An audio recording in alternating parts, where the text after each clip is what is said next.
Hello and welcome back to our channel TechUp. Today in this video I'm going to show you how to send message from Messenger on PC. To do so, follow some simple steps with me. First of all, open your Messenger application or go to Messenger website from your browser. Then this type of interface will appear in your screen once you have logged into your account.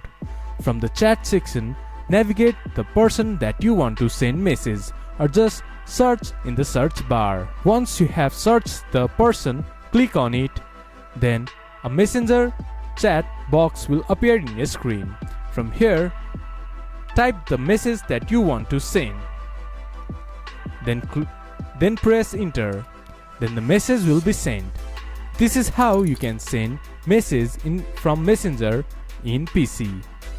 This much for today's video. If you guys find our video helpful, please leave a like and comment. And do not forget to subscribe our channel and hit the bell icon.